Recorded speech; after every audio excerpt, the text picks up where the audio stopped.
On continue donc nos vidéos du Computex et on va chez Enermax. Et vous allez voir, chez Enermax, on passe surtout au blanc avec trois nouveaux modèles, à savoir le Marble Shell qui propose en fait une face avant qui est assez design et assez organique. Alors sachez que le boîtier va exister en blanc et en noir.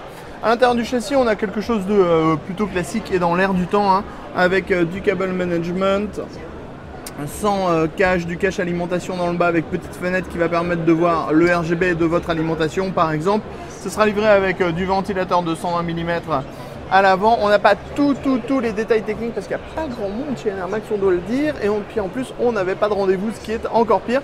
Bref, Marble Shell. Ensuite, on va avoir le Saberet qu'on connaît très bien, qui arrive donc avec les ventilateurs en Squat RGB. Il est intégralement blanc et propose une tonne de RGB. Et avec le blanc, franchement, ça va bien. Et bien sûr, nous avons Sébastien qui est arrivé. Il était à un autre rendez-vous.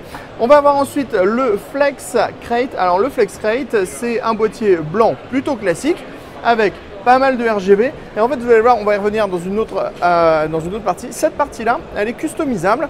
Et donc en fait, vous allez pouvoir avoir différents designs. On a également, on vous avait dit, beaucoup de blanc. La révolution RGB, on va revenir sur les détails techniques un peu plus tard. Elle va exister en blanc. Elle a des câbles gainés brin par brin. Donc ça donne un beau petit brin d'alimentation. On va également avoir le Lictech 2 qui va passer en version blanche, la version 360 mm. Et on va avoir aussi le Aquafusion qui va passer en blanc. Et on va également avoir le ETS T50 qui va passer en blanc. On continue avec, on vous parlait du système de customisation avec les plaques. Vous voyez, on a ce modèle là, donc qui est le Flex Crate dont on a déjà parlé tout à l'heure. Et on pourra choisir selon différents modèles en fait, de plaques. Ça vient se clipser à l'intérieur, tout simplement. C'est plutôt une bonne idée. Et pour la Coupe du Monde. On continue, on connaît. Dans les autres nouveautés, on a le iGEMS IG50. Alors, soit on le GEMS ou soit on le GEMS pas.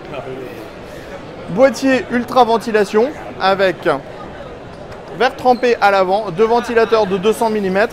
L'avantage de ce boîtier, c'est qu'il dispose d'une grosse cage HDD avec pas moins de 6 paniers. Donc en fait, il est plutôt orienté pour le stockage. Ensuite, on a ici le Marble Shell dont on a déjà parlé, qui est en version ATX et qui sera aussi en version micro ATX. Il sera livré de base avec des ventilateurs RGB, on en aura 4 normalement dans le Marble Shell. Hop, on vous reparle alimentation avec la révolution RGB. Elle sera disponible en 650, 750, 850 watts. On a des condos japonais, c'est du RGB adressable, c'est 80 plus Gold et les câbles seront gainés brin par brin, c'est ce qui est marqué.